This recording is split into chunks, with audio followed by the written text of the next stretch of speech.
जय हिंद साथियों, आप सभी का स्वागत है आपके अपने यूट्यूब प्लेटफॉर्म विद्यालयपुर में। साथियों, आज हमारा जो टॉपिक है आगे बढ़ने वाला है हमारे पेड़ पौधे वाला जो आपका टॉपिक था, इसका आज हम पार्ट 2 लेके आए हैं। लास्ट क्लास में हमने पेड़ पौधों का आधा टॉपिक ही कंप्लीट करा था, आधा जो बचा हुआ टॉपिक है आज की क्लास में हमारा कंप्लीट हो जाएगा। तो सबसे पहले मैं आपको थोड़ी इन्फॉर्मेशन दे देती हूँ। जो भी आज नए स्टूडेंट हमारी क्लास में जुड़ रहे हैं और जो पुराने स्टूडेंट हैं उनको तो सब कुछ जानकारी है ही, मगर जो हमारे नए स्टूडेंट हैं, न्यू सब्सक्राइबर हैं, उनके लिए मैं थोड़ी सी इन्फॉर्मेशन देना चाहती हूँ। साथियों, आज से हम लोग हमारा जो टॉपिक चल रहा है ईवीएस का, उसमें हमने लास्ट क्लास में जो हमारे पशु पक्षी वाला टॉपिक था उसे कंप्लीट करा था। उसका थोड़ा सा पार्ट रह गया था। उसे कंप्लीट करने के बाद फिर हमने हमारे जो आसपास के पेड़ पौधे हैं उनका पार्ट स्टार्ट कर दिया था। हमारा जो टॉपिक था 3rd नंबर का टॉपिक, वो कंप्लीट होने वाला है। आज की क्लास में हम पूरा टॉपिक कंप्लीट कर लेंगे, फिर इसके बाद हम नया टॉपिक आप सभी के साथ लेकर आएंगे। आपको मैं शुक्रिया अदा कहना चाहती हूँ। आप सभी का बहुत बहुत धन्यवाद। मैम एंड सर, आप सभी ने हमें इतना सपोर्ट करा है हमारी क्लासेस के लिए, उसके लिए बहुत बहुत धन्यवाद। आप सब इसी तरीके से हमें सपोर्ट करते रहें और आगे हमारी क्लासेस को ऐसे ही देखते रहें और उसे शेयर करते रहें। तो आप सभी का बहुत बहुत धन्यवाद। आप सभी ने मुझे और हमारी क्लास को इतना सपोर्ट करा, विद्यालयपुर के लिए इतना सपोर्ट करा। अब हमारी व्याकरण की व्याकरण, हिंदी के शब्दार्थ, हिंदी की संधि की क्लास अभी डल चुकी है ना। कुछ जो एक और पार्ट रह गया वो अपलोड होने के बाद फिर इसके बाद हमारी फिर किसे आपकी कौन सी क्लास डलती है, आपकी ईवीएस। तो हम ये अल्टरनेट डालते हैं, एक टॉपिक कंप्लीट होने के बाद दूसरे सब्जेक्ट की क्लास डाल देते हैं, है ना। तो आपकी बहुत अच्छी तरीके से सारा सब्जेक्ट भी कंप्लीट होते चल जाएंगे और आपको कोई प्रॉब्लम भी नहीं जाएगी। वैसे अभी यूट्यूब पे तो सब प्रीवियस क्वेश्चन ही हो रहे हैं और हम लोग आपके लिए थ्योरिकल क्लासेस लेकर आए ताकि आप लोग थोड़ा डीप में तो समझें उस चीज़ को। अगर आप उसे समझेंगे नहीं तो उसके क्वेश्चंस कैसे सॉल्व कर पाएंगे, है ना। तो इसलिए थोड़ा सा आपको थ्योरी पढ़ाते हैं, फिर लास्ट में जब हमारे सब सारे कंप्लीट हो जाएंगे सब्जेक्ट, उसके बाद हम आपके लिए एमसीक्यूज क्लासेस लेकर आएंगे ताकि जो हमने पढ़ाया वो आपका बहुत अच्छी तरीके से रिविजन होते चले। तो आज हमारी क्लास नंबर 5th नंबर की क्लास है। आज की हमारी कौन से नंबर की क्लास है? 5th नंबर की क्लास है आपकी ईवीएस की, जिसमें हम हमारे पेड़ पौधे वाली क्लास कंप्लीट कर लेंगे। आप इसे MP टेट वर्ग 3 के लिए आप किसी भी अगर अदर स्टेट के भी आप लोग देख रहे हैं तो वहाँ पे भी ईवीएस सेम ही होता है, तो आप उसके लिए भी हमारी क्लास देख सकते हैं। ऐसा नहीं है कि MP के लिए देख रहे हैं, आप अदर स्टेट के अगर जुड़े हुए हमारे स्टूडेंट्स हैं, हमारे मैम एंड सर हैं, तो आप उनको लिए भी देख सकते हैं। तो प्लीज़ हमारी क्लास को यूँ ही इस तरीके से बहुत अच्छी तरीके से आप सपोर्ट करते रहें, साथ में शेयर करते रहें और ज़्यादा से ज़्यादा लोगों तक पहुँचाने की कृपया करें। चलें, हम क्लास को आगे बढ़ाते हैं और हमारा टॉपिक स्टार्ट कर देते हैं। चलिए, मैं थोड़ा सा टॉपिक के बारे में आप लोगों को इन्फॉर्मेशन देती हूँ कि हमारा टॉपिक क्या है, हम क्या पढ़ रहे हैं। तो ये हमारे पेड़ पौधे का पार्ट 2 आज हम लेके आए हैं, जिसमें हमने स्थानीय पेड़ पौधे, है ना, मनुष्य के अंत निर्भरता, वनों की सुरक्षा, है ना, और इसके बाद पेड़ों का महत्व, फिर इसके बाद आ जाएगा पौधों का प्रदूषण। इस टॉपिक थोड़ा सा बड़ा है, जिसमें से आज जितना हम कंप्लीट कर सकते हैं, वैसे मैं कोशिश करूँगी आपका पूरा टॉपिक कंप्लीट कराने की, मगर अगर बाई चांस कुछ रह जाता है तो हम नेक्स्ट क्लास में उसके कंप्लीट कर लेंगे, है ना साथियों। तो चलिए स्टार्ट कर देते हैं हमारा टॉपिक जो चल रहा है। तो उसमें आज का जो टॉपिक है, क्षेत्रीय आधार पर हम पेड़ पौधे देखते हैं। क्षेत्र के आधार पर मतलब अलग अलग स्थानों पर अलग अलग टाइप्स के पेड़ पौधे पाए जाते हैं, तो उसके अकॉर्डिंग हम पेड़ पौधे देखते हुए चलते हैं, है ना। उसके अकॉर्डिंग हमारी क्लास को कंप्लीट करते हुए चलते हैं। चलिए, तो सबसे पहले हम जलोद्भिद पौधे देखते हैं। जलोद्भिद पौधे क्या होते हैं? जो कहाँ पाए जाते हैं? आपके पानी में पाए जाते हैं। कहाँ पाए जाते हैं जो पौधे, है ना, पानी में पाए जाने वाले जो प्लांट्स होते हैं, हम उनके बारे में देखते हैं ना। ये जलोद्भिद पौधे होते हैं जो पानी में पाए जाते हैं, उनके बारे में देखते हैं। ये पानी में पाए जाने वाले पौधे हैं। ये जड़ इनकी कम विकसित होती है। देखिए, पानी में अगर कोई पेड़ पौधे पाया जा रहा है तो उसकी जो जड़ है वो कमज़ोर होती है। कमज़ोर यानी बहुत कम विकसित होती है, क्योंकि वो पानी की सतह में नीचे नहीं जा पाती, पानी के ऊपर ही तैरते हैं ना। जैसे पेड़ पौधे जो होते हैं वो पानी की सतह पे ही तैरते रहते हैं, तो इनकी जड़ें कैसी होती हैं? कमज़ोर होती हैं, है ना, कम विकसित होती हैं, है ना। पत्तियाँ पतली होती हैं, सकरी होती है और पत्तियों पर मोम पाई जाती है। पत्तियाँ कैसी होती हैं? एकदम पतली पतली पत्तियाँ होंगी, सकरी होंगी और उन पे क्या होगी? मोम की परत होगी। मोम की परत क्यों होगी?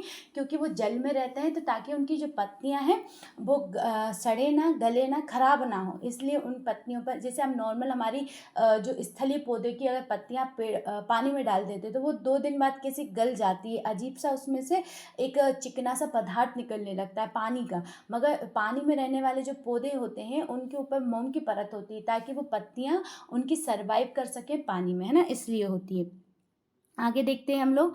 और जैसे हम आपको उदाहरण दे देते हैं, जैसे कमल, आपने कमल का पेड़ कमल का पौधा देखा होगा पानी में, है ना, कमल, लोटस, फिर इसके बाद हाइड्रीला, है ना, वाटर लिली वगैरह, ये आपने देखे होंगे। तो इनके जो पौधे जो पानी में होते हैं, छोटे छोटे प्लांट्स जो होते हैं पानी में होते हैं, है ना, उनकी पत्तियों को आप कभी देखना, एक मौन सी वाइट वाइट से उनके ऊपर, है ना, एक परत होती है, तो उसे आप जरूर देख सकते हैं।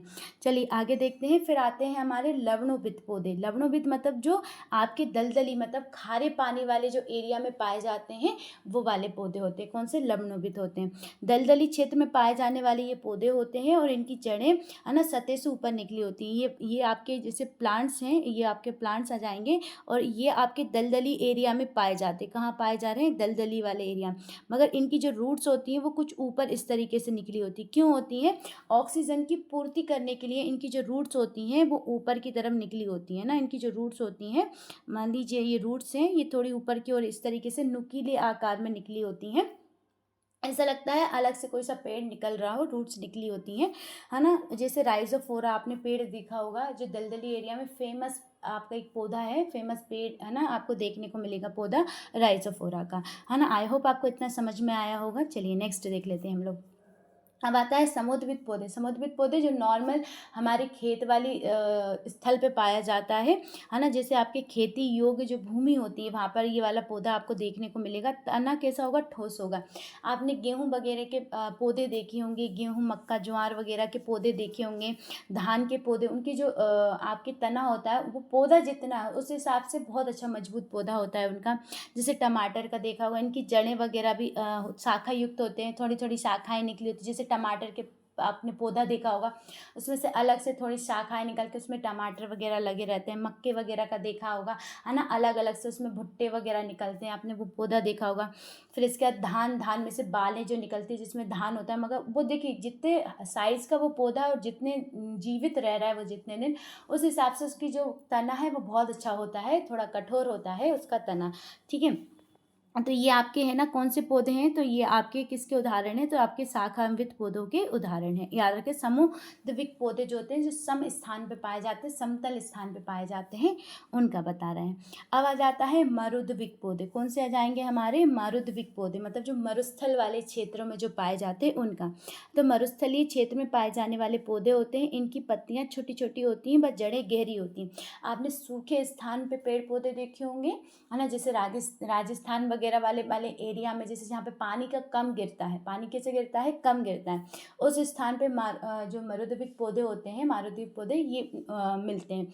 अब देखिए जैसे आपने मान लीजिए जहाँ पानी कम गिर रहा है, वहाँ पे क्या होता है, पौधे जो अच्छी तरीके से डेवलप नहीं हो पाते, बड़े पौधे बहुत कम हो पाते हैं। और कौन से पौधे ज़्यादा बड़े हो पाएंगे? आपके कांटे नुमा पेड़, जैसे बबूल हुआ, है ना, ये वाले जो पेड़ होते हैं ना आपके बबूल टाइप के जो पेड़ होते हैं, है ना, मतलब जिनमें कांटे वगैरह निकले रहते हैं, कांटे वाले पेड़ जो होते हैं, ऐसे स्थान पे बहुत ज़्यादा। समी का पेड़ आप लोगों ने आजकल सब सुन ही रहे होंगे, ज़्यादातर आप लोगों ने देखा भी होगा समी का पेड़। तो उसमें कांटे वगैरह, नागफनी के जो कैक्टस वगैरह जो होते हैं, इस टाइप के जो प्लांट्स होते हैं, वो आपके मरुद्विक स्थान पर आपको देखने को मिलेंगे, है ना। इनके तना कैसा होता है? शाखान्वित होता है, और छोटे आकार का होता है, मतलब ज़्यादा बड़े हाइट के पेड़ नहीं होते, छोटे होते हैं। जैसे नागफनी होगा, एकासिया का पेड़ वगैरह आपने देखा होगा, जैसे बमूल का पेड़ देखा होगा, है ना, बमूल का जो पेड़ होता है, ये वाला आपका नागफनी का कैक्टस वगैरह जो होते हैं, ये आपके कहाँ पे पाए जाते हैं? मरुद्विक। क्योंकि देखिए ये इनमें पत्तियों में कांटे क्यों निकले होते हैं? क्या होता है, पत्तियां जो रहती हैं वो कांटों के रूप में परिवर्तित हो जाती हैं, इनमें अलग से कांटे नहीं होते, पत्तियां ही कांटों के रूप में परिवर्तित हो जाती हैं।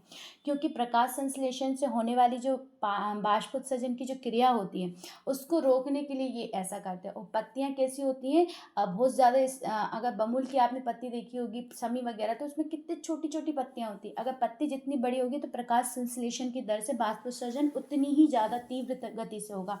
और पत्तियां जितनी छोटी होंगी तो बाष्पोत्सर्जन की जो दर है वो कैसी हो जाती है? कम हो जाती है ना। बाष्पोत्सर्जन की दर कैसी हो जाती है? कम हो जाती है। तो ये आप अच्छे से याद रखते हुए चल सकते हैं ना। तो ये अच्छे से याद रखना, मरुद्विक पौधे जो होते हैं वो आपके कैसे स्थानों पे पाए जाते हैं? तो ये आपके सूखे वाले जो एरिया, जहाँ पे पानी कितना गिर रहा है? 55 से 75 डिग्री सेल्सियस तक ही गिरता है। 55 से, है ना, कितना गिरेगा आपका? 55 डिग्री सेल्सियस से कितना गिरेगा? 55 से आपका है ना 75 डिग्री सेल्सियस तक ही पानी गिरता है। तो ऐसे स्थान पे आपका कौन सा पौधा पाया जाएगा? तो ये मरुद्विक पौधे पाए जाते हैं। ये आप अच्छे, इनको पानी की कमी होती है, इन पौधों में क्या होती है? पानी की कमी होती है। ये आपको अच्छे से याद रखना। सेल्सियस वाले स्थान नहीं किया जाएगा, सेंटीमीटर है ना पानी गिरता है। कितना गिरता है आपका? सेंटीमीटर पानी गिरता है। मैंने डिग्री लिख दिया, सॉरी, सेंटीमीटर पानी गिरता है ना, इतना ही गिरता है यहाँ पे। ये आप अच्छे से याद रखते हुए चलिएगा। चलिए नेक्स्ट क्वेश्चन की ओर चलते हैं हम। अब हमारे कौन से आ जाएंगे? तो अभी हमने क्या देख लिए, आपको जो मैंने टॉपिक फर्स्ट वाला जो इसका पढ़ाया है वो मैंने पढ़ा है आपको क्षेत्र के आधार पर, मतलब अलग अलग क्षेत्र में किस तरीके से पेड़ पौधे पाए जाते हैं, मैंने अभी आपको ये बताया। अब अपन क्या देखने वाले हैं? अब हमारा नया अलग से आएगा। अब हम देखने वाले हैं आपके कि पौधों के अन्य वर्गीकरण। अब पौधों के हम वर्गीकरण करते हैं कि अलग अलग टाइप्स के पौधे होते हैं, अब उनके हम वर्गीकरण करेंगे। तो पोषण के आधार, सबसे पहले हम कौन सा आधार पर कर रहे हैं? पोषण के आधार पर वर्गीकरण कर रहे हैं पौधों का, है ना, उनके पोषण स्तर के आधार पर। सबसे पहले दो प्रकार के होते हैं, 2 टाइप्स के आपको देखने को मिलेगा, स्वपोषी और दूसरा होता है परपोषी पौधे। क्या है ना, पोषण के आधार पर दो कैसे मिलेंगे? स्वपोषी और परपोषी आपने को देखने को मिलेंगे। सबसे पहले हम स्वपोषी को देखते हैं। स्वपोषी क्या होते हैं? जो पौधे क्लोरोफिल तथा सूर्य के प्रकाश की उपस्थिति में कार्बन डाइऑक्साइड तथा जल से अपना भोजन स्वयं बनाते हैं, स्वपोषी पौधे कहलाते हैं। प्रकाश संश्लेषण की जो क्रिया होती है, मतलब सूर्य का प्रकाश जब पत्तियों पर गिरता है तो उसके अंदर क्लोरोफिल होता है। क्लोरोफिल कौन से कलर का वर्णक होता है? तो क्लोरोफिल ग्रीन कलर का एक वर्णक होता है जो पत्तियों को ग्रीन कलर देता है। और उसके हमारे जो कार्बन डाइऑक्साइड पेड़ के अंदर होती है, तो उससे क्या होता है? पौधे अंदर प्रकाश के उपस्थिति में क्या बना लेते हैं? भोजन का निर्माण करते हैं। क्या करते हैं ये लोग? भोजन का निर्माण करते हैं, जिससे क्या होता है? पौधे अपना भोजन बनाते हैं और वो अपने आप को जीवित रखते हैं। अब इस क्रिया के अंतर्गत क्या होता है? कुछ वाष्प का उत्सर्जन, जैसे मान लीजिए गर्म पानी आपने रखा है, तो गर्म पानी होता है तो वो उसमें से कुछ पानी जो होता है गर्म होने के बाद भाप बन के ऊपर उड़ने लगता है। सारा पानी तो नहीं उड़ेगा, अगर आप बार बार उसे उबालते रहेंगे तो वो पूरा एक टाइम ऐसा आएगा पूरा पानी भाप भर के उड़ जाएगा। मगर आप निश्चित उसमें अगर आप पानी को गर्म कर रहे हैं तो गर्म करके नीचे रख दो तो उसमें भाप निकलेगी, तो कुछ पानी की मात्रा कैसे होती है? भाप बन के ऊपर उड़ जाती है। ऐसे ही जो हमारे पेड़ पौधे खाना बनाते हैं तो उसमें भी जो प्रकाश संश्लेषण में होता है, जो हम पौधों को, प्लांट्स को पानी देते हैं, तो वो पानी धीरे धीरे क्या होता है? आपका खिंच के ऊपर वायुमंडल में उड़ जाता है। प्रकाश संश्लेषण की क्रिया में बाष्प, इसे बाष्प उत्सर्जन बोलते हैं। क्या बोलते हैं? पौधों द्वारा बाष्प का उत्सर्जन, है ना। और स्वपोषी पौधे तो अपने आप का भोजन खुद ही बना रहे हैं। अब कुछ परपोषी पौधे भी होते हैं, है ना। सब दूसरे देखते हैं, कुछ परपोषी पौधे होते हैं। ये क्या करते हैं? वे पौधे होते हैं जो भोजन का निर्माण स्वयं नहीं करते, है ना, दूसरे पशु पक्षी या दूसरे पौधों पर निर्भर रहते हैं अपने भोजन के लिए। जैसे अमरवेल वगैरह हुई, आपने देखी होगी, है ना, वो अपना भोजन कुछ नहीं बनाती, वो दूसरे पौधे से अपना भोजन को क्या करती है? ग्रहण करती, खींचती है वो, है ना, याद रखिए। और परपोषी भी दो प्रकार के होते हैं, एक तो मृतजीवी होते हैं और एक परजीवी होते हैं, याद रखना। पोषण के आधार पे हमने दो पढ़े थे, कौन कौन से? परपोषी और स्वपोषी। और परपोषी भी दो टाइप के होते हैं, एक तो मृतजीवी होते हैं और दूसरे आपके परजीवी होते हैं। ये आप अच्छे से याद रखते हुए चलना। चलिए इसमें हम देखते हैं किस टाइप के होते हैं। मृतजीवी कैसे होते हैं? वे पौधे जो अपना भोजन अन्य प्राणियों के मृत्यु अथवा, है ना, अपघटित होके, मतलब अब कुछ पौधे ऐसा रहता है जो मृत वस्तु, मृत प्राणियों पे उग जाते हैं। कोई चीज़ मृत अवस्था में हो चुकी है, मर चुकी है, वो डेड हो चुकी है, उस पे जाके कोई पेड़ पौधे उग जाते हैं, पेड़ पौधे हो जाते हैं, जैसे फफूंद। अब जैसे आपकी रोटी वगैरह, चपाती वगैरह आपने देखा होगा, अगर टिफिन में उसे 5 दिन पैक कर दो और उसमें हवा वगैरह कुछ ना लगे, और जब आप खोलोगे तो उस पर फफूंद आ जाएगी, मतलब उस रोटी में जो भी जीवित कण थे वो कैसे हो चुके हैं? मृत अवस्था में जा चुके हैं। अब मृत अवस्था में जाने के बाद उस पर आ जाती है फफूंद, तो वो फफूंद भी क्या है? फफूंद भी एक परजीवी है। फफूंद क्या है? एक मृतजीवी पौधे की तरह वो आ जाता है ना। जैसे आपका कवक आपने देखा होगा। फिर इसके बाद मशरूम आप देखना हर कहीं उग जाती है। ये खाने वाली मशरूम अलग होती है, मगर जो हर कहीं उगने वाली जो मशरूम होती है बारिशों के मौसम में, आपने कई ऐसे अगर खाली जगह देखी होगी, पेड़ों पे ही मशरूम उग जाती है। आपने बहुत सी जगह मशरूम देखी होगी, इस टाइप की होती है मशरूम्स, है ना। आपने आई होप आप लोगों ने देखी होगी, इस टाइप से मशरूम होती है कुछ, जो पेड़ों वगैरह पे उग जाती है, तो है ना, जो मशरूम्स वगैरह भी उग जाती हैं पेड़ों पे। तो ये मृतजीवी वाले पौधे होते हैं जो हर कहीं उग जाते हैं, ये आप अच्छे से याद रखते हुए चलना। सेकंड अब देखते हैं परजीवी। परजीवी में कैसे होते हैं? मृतजीवी मतलब जो मृत शरीर पर उग रहे हैं, है ना। परजीवी में, परपोषी में भी जो आपके मृतजीवी होते हैं जो मृत शरीर मतलब डेड बॉडीज पे निकल रहे हैं, है ना, ये याद रखना। अब परजीवी कैसे होते हैं? तो परजीवी वे पौधे, वे परपोषी जो अपना भोजन जीवित प्राणियों से के शरीर से प्राप्त करते हैं। वो मृत से कर रहे थे, ये किससे प्राप्त कर रहे हैं? जीवित प्राणियों से प्राप्त कर रहे हैं। किससे? जीवित प्राणियों से। अच्छे से सुनते हुए चलिएगा, है ना। किससे प्राप्त कर रहे हैं? जीवित प्राणियों से। ये आपको अच्छे से याद रखना है ना। जैसे अमर बेल हो गई, बांदा, ये एक प्रकार की बेलें होती हैं। जैसे अमर बेल आपने देखी होगी, बहुत से जगह आपको देखने को मिलेगी, इसमें पत्तियां नहीं होती हैं अमर बेल में। ये केवल आपको ऐसे इस तरीके से बेल ही बेल दिखाई देगी ना, इस तरीके की बेल ही बेल दिखाई देगी। जैसे मान लीजिए कोई पेड़ है ना, ये मान लीजिए कोई बड़ा सा वृक्ष है, ये मैं बड़ा वृक्ष बना देती हूँ, बड़ा सा वृक्ष है, इस पे कलर चेंज करके मैं दूसरी बेल दे देती हूँ। जैसे ये डार्क ग्रीन कलर की, इस तरीके से आपने लपटी हुई ऐसे टंगी हुई पेड़ों पे देखी भी होंगी। ये क्या करती हैं? इस पौधे के जीवन से खुद का जीवन बचाती हैं। धीरे धीरे इस पौधे में से रस को क्या करती रहती? ग्रहण करती रहती, और एक टाइम ऐसा जाता है ये पौधा मर जाता है। मगर जब इस पे वो जीवित रहती हैं उस समय तक ये वो जीवित रहता है पेड़, मतलब जीवित जीव पेड़ों में से अपना जीवन व्यतीत करते हैं, अपने आप को बचा के रखते हैं और अपने आप को जिंदा रखते हैं। ये आप अच्छे से याद रखते हुए चलिएगा। तो बांधवी और अमरबेल भी, ये दो हैं आपके परजीवी के उदाहरण। चलिए, आपको बहुत अच्छे से समझ में आएगा। चलिए अब हम देखेंगे प्रमुख स्थानीय पौधों को देखेंगे। प्रमुख जो आपके, है ना, स्थलीय पेड़ पौधे हैं उनके बारे में, जो फेमस हैं, जो बड़े बड़े हैं, जो पूछे जाते हैं, है ना, जो आपको जिनके बारे में थोड़ी सी मुझे इन्फॉर्मेशन देनी है, पर वो वाले देख लेते हैं। एक बार मैं आपको बता देती हूँ, अभी लास्ट अपन ने क्या लाइन पढ़ी थी। तो जो हमने पौधों का वर्गीकरण देख लिया था। पोषण के आधार पर मैंने वर्गीकरण बताया आपको। किस आधार पर बताया? पोषण। स्वपोषी बताया था और परपोषी बताया था। दो मैंने आपको बताए थे। स्वपोषी क्या थे? जो आपके सूरज के प्रकाश की उपस्थिति में अपने भोजन का निर्माण कर रहे थे, स्वयं ही अपना भोजन बना रहे थे, उन्हें मैंने स्वपोषी बोला आपको। फिर इसके बाद परपोषी कौन से होते हैं? जो आपके दूसरों के ऊपर निर्भर रहकर अपने आप को जीवित रखते हैं। इनमें से दो थे आपने बोले, है ना। हमने कौन कौन से बताए आपको? कि मृतजीवी और परजीवी थे। ठीक है, अब इसके बाद हमने मृतजीवी देखा। मृतजीवी कौन से थे? जो मृत शरीर पे से अपना भोजन का निर्माण कर रहे थे।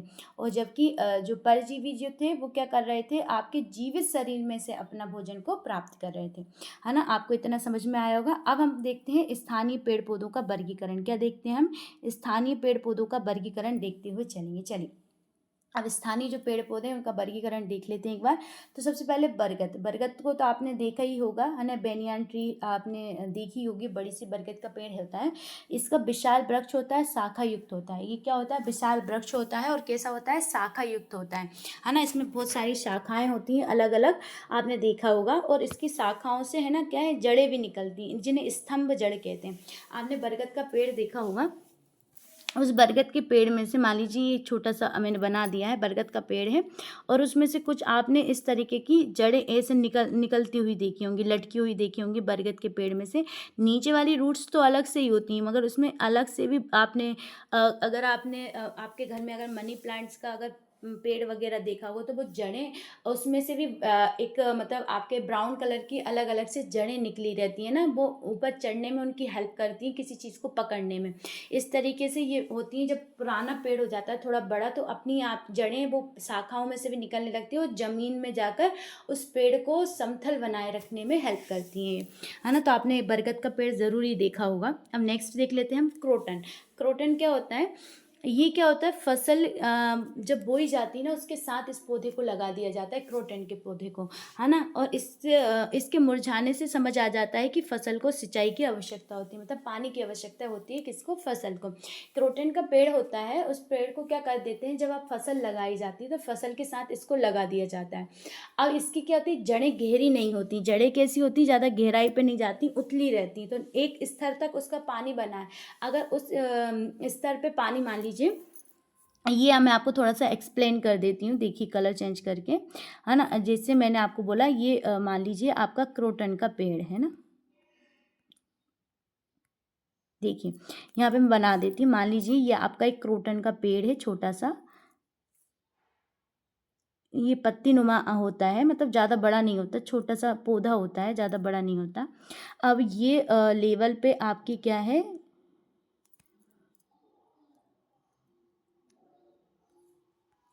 ये आपकी एक लेवल पे जड़ है, तो इसकी ये जड़ इस लेवल पर गई है और आपने इसमें अगर पानी डाला है ना, आपने क्या कर दिया, इसमें पानी डाल दिया।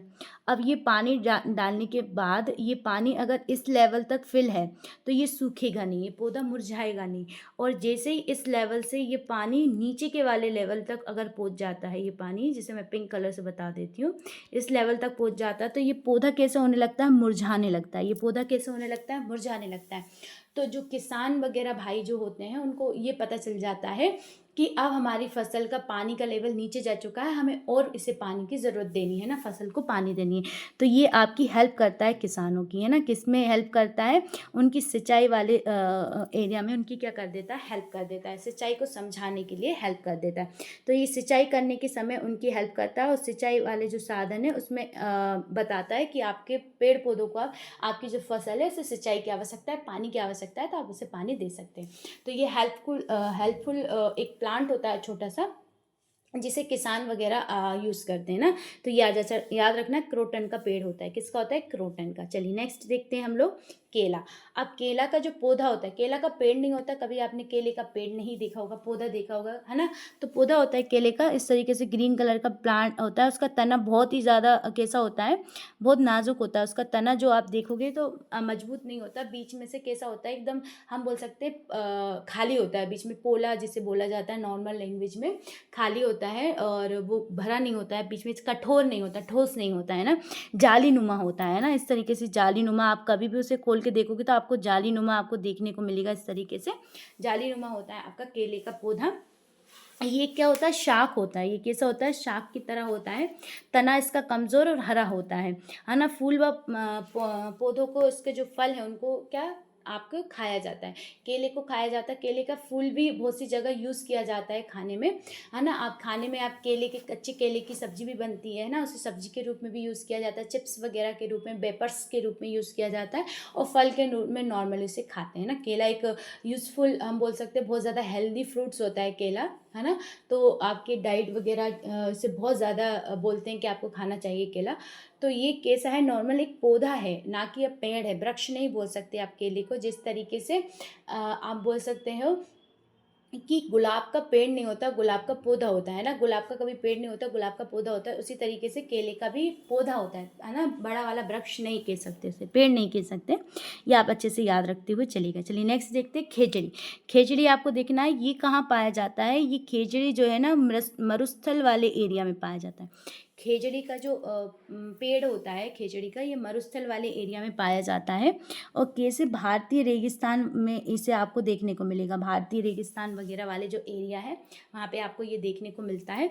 अधिक पानी की आवश्यकता नहीं होती है, कलियाँ सब्जी के रूप में यूज़ किया जाता है। तो खेजड़ी का जो पेड़ होता है तो इसके लिए कम पानी की आवश्यकता होती है, क्योंकि ये ऐसी टाइप से बना हुआ है कि ये मरुस्थलीय एरिया में इस पेड़ को लगाया जा सके। इसकी जो कलियां होती हैं वो सब्जी के रूप में यूज़ किए जाती हैं ना, छाल दवा के रूप में यूज़ होती है, इसकी छाल जो होती है वो दवा के रूप में यूज़ होती है। और लकड़ी में कीड़े नहीं लगते, जो खेजड़ी का पेड़ होता है इसके लकड़ी में कभी घुन नहीं लगती, आपने सुना होगा ये बट घुन, है ना, कभी कीड़े नहीं लगते इसके पेड़ में। ये आप अच्छे से याद रखते हुए चलना। छाल से क्या बनती है, खेजड़ी की छाल से दवाइयाँ बनाई जाती हैं। और ये कहाँ पे लगाया जा रहा है, आपके मरुस्थली वाले क्षेत्र में। तो अच्छे से याद रखते हुए चलिएगा कौन सा पौधा किस एरिया में लगाया जा रहा है, ताकि आपको कोई प्रॉब्लम ना हो आपको क्वेश्चंस को सॉल्व करने में, है ना। तो बहुत अच्छे तरीके से उनको समझते हुए चलिएगा। दूसरा है अब रेगिस्तानी ओक। अब रेगिस्तानी ओक किसे कहते हैं, तो रेगिस्तानी ये मुक्त आपके बोल सकते हैं ऑस्ट्रेलिया, मुख्यतः कहाँ से है, तो ये मुख्यतः आपका ऑस्ट्रेलिया से है। रेगिस्तानी क्षेत्र में का ये क्या है, पौधा है आपका रेगिस्तानी ओक।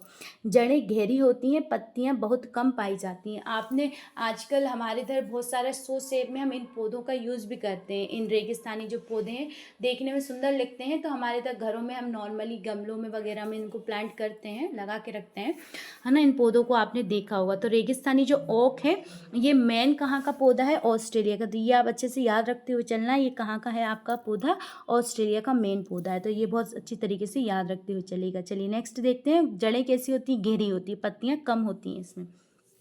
अब दूसरा देखते हैं घटपर्णी। आपने घटपर्णी पौधा आपने अगर 12th 11th 12th में आपका साइंस, 10th में तो सबका साइंस होता है, उसमें एक बार आपको घटपर्णी पौधा आपने ज़रूर देखा होगा।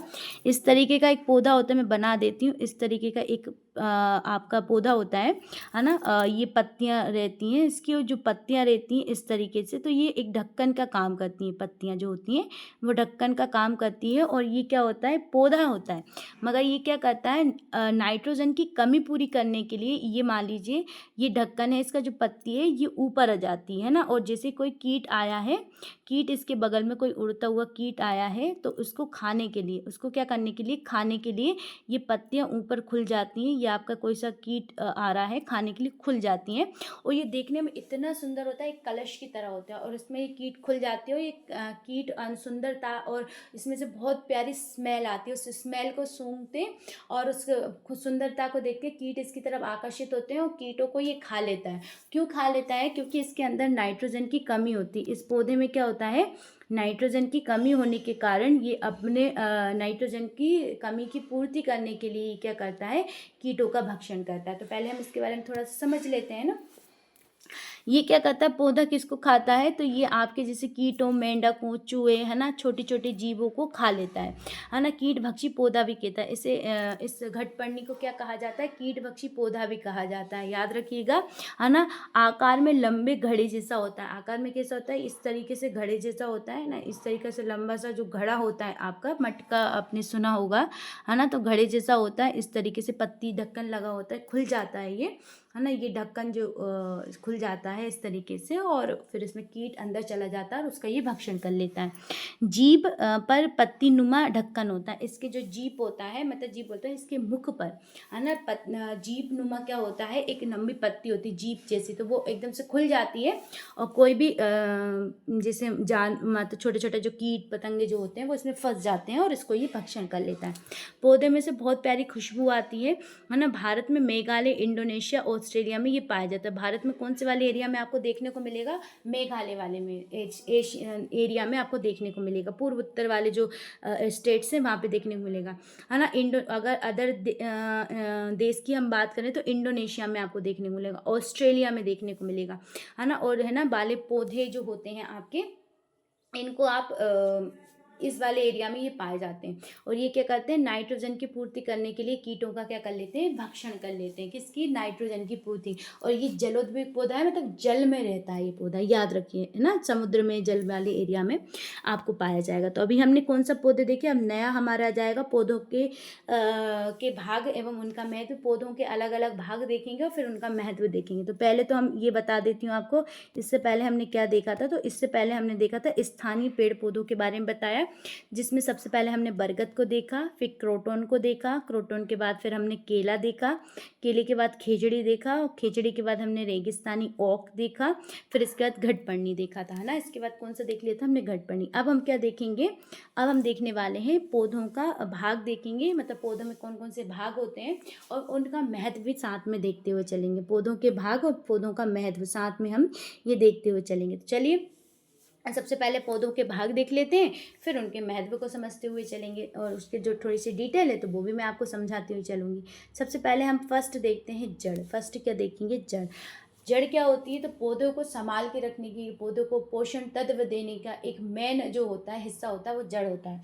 देखो, पौधे का वह भाग जो प्राय भूमि के अंदर रहता है, जड़ कहलाता है। पौधे का वह भाग, ये आपका कोई भी प्लांट हुआ और उसका ये भाग जो है, जो कहाँ पर है, आपका मिट्टी के अंदर है, ये क्या कहलाता है आपका, तो ये आपका कहलाता है आपका जड़। क्या कहलाता है, जड़। इसे क्या बोलेंगे हम, जड़ बोलेंगे। ये आप अच्छे से याद रखिएगा, है ना। जड़ों के कई प्रकार होते हैं, जैसे मूसला जड़ होती है और झाकड़ा जड़ होती है। अब आप बोलेंगे झाकड़ा जड़ कैसी होती है, तो कंफ्यूज हो जाएंगे आप। तो चलिए मैं पूरा एक्सप्लेन कर देती हूँ, तो आप अच्छे से समझते हुए चलिए। तो जड़ों के प्रकार देख लें। सबसे पहले मूसला जड़ देख लें। तो मूसला जड़ कैसी होती है, ये अधिक गहराई में जाती है। इस तरीके से जड़ होती है आपकी, कौन नुमा होती है, मोटी होती है ना। कैसी होती है, मोटी होती है। जैसे आपने मटर, चना, मूली, गाजर, है ना, सरसों, है ना, जामुन के पेड़ों की जो बड़ी बड़ी जड़ें होती हैं, इन्हें मूसला जड़ कहते हैं। जो बड़ी होती हैं वो गहराई तक जाती हैं, नीचे तक जाती हैं, गहराई तक जाती हैं। इन्हें क्या कहा जाता है, मूसला जड़ कहा जाता है। क्या कहा जाता है, इन्हें मूसला जड़ कहा जाता है। अब झाकड़ा जड़ क्या होती है, चलिए इनके बारे में देख लेते हैं हम लोग। तो झाकड़ा जड़ जो होती है वो भूमि की सतह पर होती हैं। कहाँ पे होती हैं? ऊपर ही ऊपर रहती हैं, सतह पर होती हैं, है ना? और अधिक गहराई पर नहीं जाती हैं। और ये क्या होती हैं? अधिक गहराई पर नहीं जाती। जैसे हम उदाहरण के लिए गेहूँ, घास, मक्का, प्याज, लहसुन इनकी देख सकते हैं। गेहूँ की जड़ें कहाँ होती हैं? गेहूँ की जड़ आप उखाड़ोगे तो एक गुच्छेनुमा छोटी सी थोड़ा-सा गुच्छेनुमा जड़ होती है, जिनमें ये पता नहीं चलता है कि इसमें मेन जड़ कौन-सी थी और हेल्पिंग मतलब जो सहायक जड़ जो होती हैं वो कौन-सी होती हैं। तो इनकी जो जड़ें होती हैं प्याज व्याज में, तो इस तरीके की जड़ होती है। प्याज नॉर्मली हमारे घर में होते हैं तो थोड़ा सा उसका एक तरफ थोड़े से रेस से निकले होते हैं, तो वो जड़ वाला ही एरिया होता है ना। ये आप अच्छे से याद रखिएगा, है ना। आपने प्याज देखी होगी आप लोगों के घर में, तो ये प्याज में इस तरीके की जो हमारी प्याज होती है या ऊपर और नीचे के यहाँ पे इस तरीके से होता है, और यहाँ छोटी छोटी आपको जड़ें दिखेंगी। तो ये नीचे वाला एरिया होता है दबा हुआ एरिया होता है ना। प्याज का ये दबा हुआ एरिया होता है इधर का, ये वाला। तो ये जड़ें होती हैं, आपने ज़रूर देखी होंगी इनको। और ऊपर ये तना होता है इसका, ये तना होता है, ये पूरा जड़ जो होती है ये तना होता है। ये वाली प्याज तना होता है, फिर इसके ऊपर जो पत्तियां निकली होती हैं और नीचे इसकी ये जड़ें होती हैं ना। तो ये कैसी जड़ें होती हैं? आपकी झाकड़ा जड़ होती है। तो ये अच्छे से आप याद रखते हुए हमको चलना है। कौन सी होती है? झाकड़ा जड़। तो दो प्रकार की मैंने आपको जड़ें बताई हैं, मूसला जड़ भी बताई है और झाकड़ा जड़ भी बताई है। चलिए नेक्स्ट चलते हैं। अब इसके बाद इनके महत्व भी देख लेते हैं कि इनका क्या महत्व है ना। महत्व देखते हुए चलते हैं। चलिए नेक्स्ट है जड़ों का महत्व देखते हैं। जड़ें क्या काम में आती हैं और क्यों हम जड़ों को पढ़ रहे हैं, किस हेल्प करती हैं, हमारी कितनी क्या हेल्प करती हैं। चलिए इनको देखते हुए चलते हैं कि ज़मीन से पकड़ बनाए रखने के लिए हम इनको क्या बोलते हैं, और खनिज पदार्थों के अवशोषण के लिए, है ना, अन्य भागों तक पहुंचाने के लिए, अन्य भागों तक आपके खनिज पदार्थों को पहुंचाने के लिए जड़ों का बहुत ज़्यादा महत्व होता है। तो जड़ क्या होती है? सबसे पहले तो पौधों का आपको कैसे रखती हैं? तो पौधों को मजबूत बनाए रखती हैं। जड़ें क्या करती हैं? पौधे को मजबूत बनाए रखती हैं, उसे एक स्थान पर क्या करके रखती हैं? टिका कर रखती हैं, ताकि वो आपके पौधों को एक स्थान से मतलब दूसरे स्थान खराब ना होने दें, है ना। क्या मतलब? पौधे एक जगह ही खड़े रहें। जड़ों का महत्व। अब फिर पानी का अवशोषण करती हैं जड़ नीचे धरती से। पानी के अवशोषण के बाद फिर इसके बाद खनिज पदार्थों का अवशोषण करती हैं, ताकि पौधों में क्या रहे? खनिज पदार्थों की पूर्ति होती रहे और साथ में उनका क्या होता रहे? मजबूती उन्हें प्रदान करते रहे, है ना। तो ये जड़ों का ये महत्व होता है, ये अच्छे से याद रखते हुए चलेगा। अब सेकेंड हमारा कौन सा है? तना, जिसे स्टेम बोलते हैं। क्या बोलते हैं? जिसे स्टेम बोलते हैं इंग्लिश में। तना देखते हैं हम सेकेंड। ये प्रायः भूमि के ऊपर वाला भाग होता है। ये आपकी जड़ थी, और जड़ के जो ऊपर वाला ये वाला जो पार्ट है आपका, मैं पिंक कलर से कर देती हूँ, ये वाला पार्ट, ये क्या होता है? आपका तना होता है। क्या होता है? ये तना। ये है ना हल्के भूरे रंग का भी होता है। कभी कभी आपने नॉर्मल पौधे देखे होंगे तो उसमें ग्रीन कलर का मिलेगा, और कोई सा बड़ा सा पेड़ देखा होगा तो नीचे ब्राउन कलर का, आपको कत्थई कलर का देखने को ये मिलता है। फिर इसके बाद आ जाएंगे आपके, है ना, तने से टहनियाँ और पत्तियाँ भी निकलती हैं। तने से क्या होता है? टहनियाँ। छोटे छोटे पौधों में तो पहले पत्तियां निकलेंगी, फिर उनसे बड़ी बड़ी शाखाओं का निर्माण होगा, फिर वही शाखाओं में से अनेक पत्तियों का निर्माण होता है, बनती जाती हैं, है ना। तने, शाखा एवं पत्तियां एवं पुष्प निकलते हैं। यहाँ तने से क्या निकलती है? शाखा भी निकलती है, पत्तियां भी निकलती हैं और पुष्प भी निकलती हैं। तो ये आप अच्छे से याद रखते हुए चलना है। तो तने का क्या महत्व होता है? तो आपके पेड़ को मजबूती प्रदान करता है ना, उसको कठोरता प्रदान करता है, और एक सीधे मतलब स्ट्रेट खड़े रहने में उसकी हेल्प करता है। अब तने का महत्व देखते हैं कि तने का क्या महत्व है।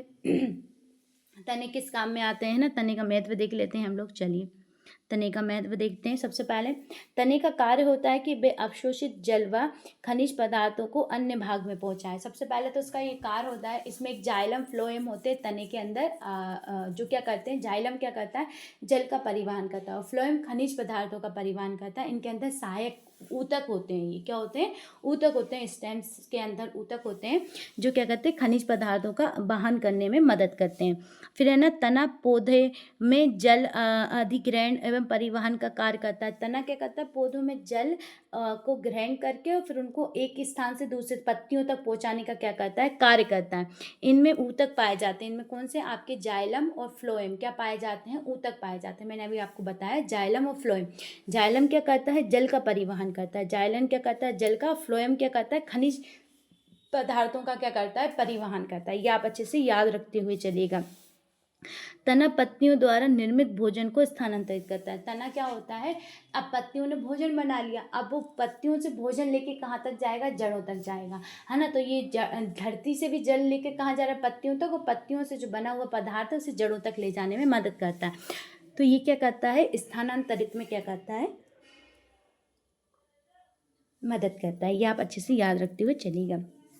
शाखाएं पत्ती पुष्प आदि के विभिन्न भागों में वृद्धि का कारण होती है। शाखाएं क्या होती हैं? पत्ती पुष्प आदि में क्या होती है? विभिन्न भागों में वृद्धि का क्या होती है? कारण होती है। ये आप अच्छे से याद रखते हुए चलिएगा। चलिए नेक्स्ट देख लेते हैं हम लोग पत्तियां। अब पत्तियां देखते हैं, अब लीव्स देखेंगे, पत्तियों के बारे में जानते हैं, है ना। चलिए लीव्स के बारे में जानते हैं। ये क्या करते हैं? मुख्य इनका रंग कैसा होता है? तो ये हरे रंग की होती है मुख्यतः। कौन से रंग की होती है? मुख्यतः हरे रंग की। आप अच्छे से याद रखिएगा, है ना, हरे रंग की होती है। जबकि कुछ भाग उनमें लाल जामुनी रंग का भी आपको देखने को मिलेगा, पीले रंग का भी आपको देखने वाला।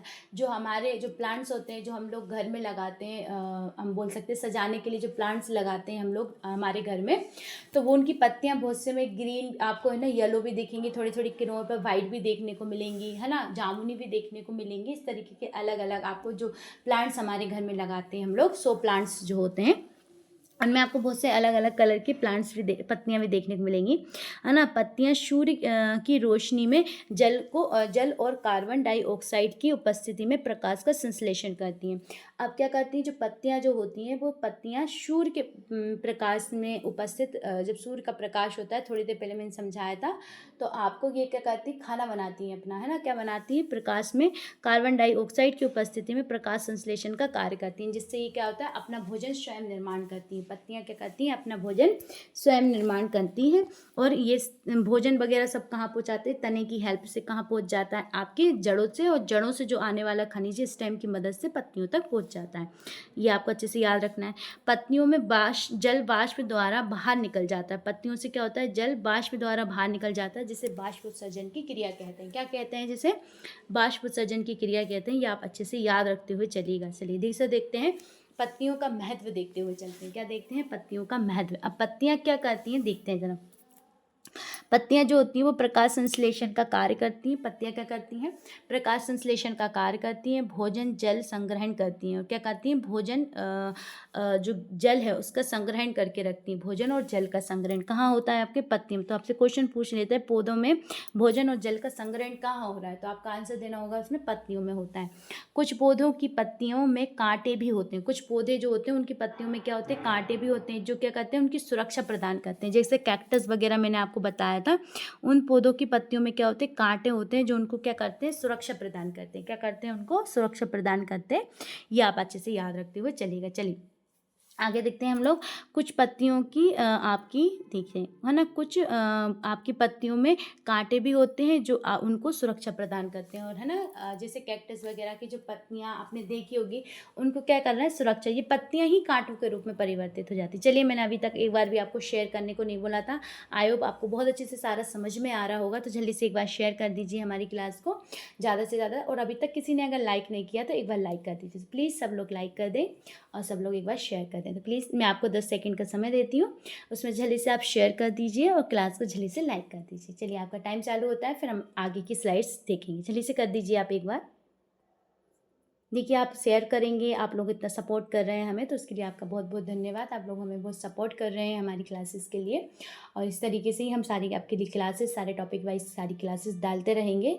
और आपका जो सपोर्ट हमारे साथ बना रहेगा तो हम और भी अच्छी क्लासेस आपके लिए लेकर आएंगे। चलिए आप लोगों ने, आई होप आप सबने शेयर कर दिया होगा और सबने लाइक कर लिया होगा। तो चलिए आगे चलते हैं। तो प्लीज़ देखिए, देखते सब लोग क्लास हैं, लाइक कुछ लोग करते हैं, तो अगर आप सब लोग ही लाइक करते हुए चलेंगे तो हमें और ज़्यादा खुशी होगी, और हम आपके लिए और मेहनत से और अच्छी क्लासेस लाने की कोशिश करेंगे। और इसकी पीडीएफ आपको हमारे टेलीग्राम चैनल पे मिल जाएगी। पीडीएफ हमारे टेलीग्राम चैनल पे आप देख सकते हैं, है ना, आपको सब पीडीएफ्स मिलती रहती हैं वहाँ पे, तो आप उसको भी ज्वाइन कर सकते हैं। हमारे इंस्टाग्राम चैनल है विद्यालयपुर के नाम से, अगर आप उसे ज्वाइन करना चाहें तो उसे भी ज्वाइन कर सकते हैं। उसमें आपको इन्फॉर्मेशन मिलती रहती है, कोई भी न्यू अपडेट आता है तो हम उस पर डालते रहते हैं। तो आप अगर चाहें, आपको न्यू अपडेट चाहिए हो कुछ भी, तो इंस्टाग्राम चैनल पर भी आप जुड़ सकते हैं। चलिए आगे देख लेते हैं हम लोग। अब फूल देखते हैं। अब क्या देखते हैं? फूल। अब नेक्स्ट पार्ट क्या हो जाएगा? फूल। चलिए फूल के बारे में जानते हैं हम। तो ये क्या करता है? फूल जो होता है आपका पुष्प पुष्प ये आपके पौधे का प्रजनन अंग होता है, प्रजनन अंग होता है जो क्या करते हैं दूसरे पेड़ और बीजों को बनाने में मदद करता है ना। फूलों में कई भाग होते हैं, जैसे आपका बाह्यदल, पंखुड़ी होता है, स्त्री केसर होता है और आपका पुंकेसर होता है ना। ये क्या होते हैं आपके पौधे पुष्प के अलग अलग भाग होते हैं। ये क्या करते हैं प्रजनन में मदद करते हैं, बीजों के निर्माण में क्या करते हैं मदद करते हैं। ये आप अच्छे से याद रखते हुए चलिए। क्या याद रखना है कि जो आपका पौधा होता है, मतलब हम बोल सकते हैं जो पुष्प होता है उसमें क्या होता है प्रजनन के लिए वो आपका अंग होता है। तो पूछ सकते हैं पौधे का कौन सा भाग प्रजनन अंग कहलाता है, तो पुष्प कहलाता है। ये आप अच्छे से याद रखते हुए चलिएगा। चलिए नेक्स्ट देखते हैं। अब पुष्प का महत्व देख लेते हैं हम लोग। क्या देख लेते हैं, पुष्प का महत्व देखते हुए चलते हैं। तो पुष्प के महत्व में ये परागण की प्रक्रिया द्वारा होता है। इसमें क्या होता है परागण की प्रक्रिया फूलों द्वारा होती है। परागण यानी एक स्थान से दूसरे स्थान पराग कणों को भेजना, है ना। तो वो कहाँ पे आपको मिलेंगे, पुष्प में ही मिलेंगे पराग कण, जिससे आप एक स्थान पे कीटों द्वारा, हवा द्वारा, वायु द्वारा क्या होता है एक स्थान से दूसरे स्थान तक पहुँचते हैं, है ना। कुछ फूलों में इनके लौंग, केसर आदि भी होते हैं। जैसे कुछ पुष्प में जैसे आपको देखने को मिलेगा लौंग भी बनती है, पुष्प है, पुष्प लौंग ही होती है। केसर भी क्या होता है आपका पुष्प ही होता है। केसर जो हम खाने में, खीर वगैरह में आपने डाला होगा केसर, तो ये क्या होता है पुष्प का ही भाग होता है, पुष्प ही होता है। इसी तरह आपने लौंग देखी होगी, है ना, आपने लौंग देखी होगी। तो लौंग जो होती है ये भी क्या होता है पुष्प ही होता है। लौंग भी पौधे का पुष्प होता है जिसे हम खाने में यूज़ करते हैं, आप लोगों ने देखा होगा। अब हम बीज को देखते हैं। अब लोग हम क्या देखते हैं, बीज को देखते हैं। चलिए बीज के बारे में समझते हैं कि बीज क्या है ना।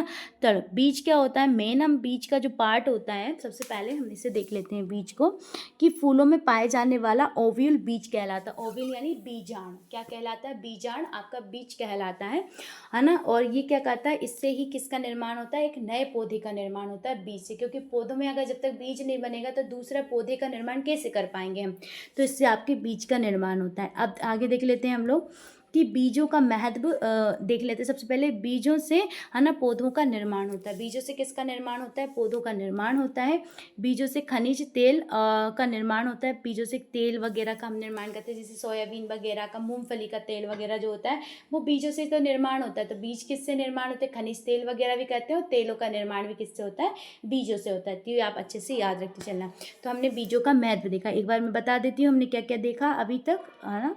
चलिए मैं अभी ये डबल से हमने स्टार्ट करा था पौधों के भाग को, ये देख लेते हैं हमने कहाँ से स्टार्ट करा था, फिर एक बार पूरा बता देती हूँ हमने कितना देखा था इसमें। तो सबसे पहले हमने पौधों का भाग देखा था। तो पौधों के भाग में सबसे पहले हमने जड़ देखा। जड़ के बाद हमने जड़, दो टाइप्स की जड़ देखी थी, मूसला और झाकड़ा जड़ देखी हमने, है ना। ये दो टाइप की जड़ देखी थी। इसके बाद हमने जड़ों का महत्व देखा था। जड़ के महत्व, तना देखा, फिर तने का महत्व हमने देखा। फिर तने के महत्व के बाद हमने आपका पत्ती देखी, पत्ती का महत्व देखा।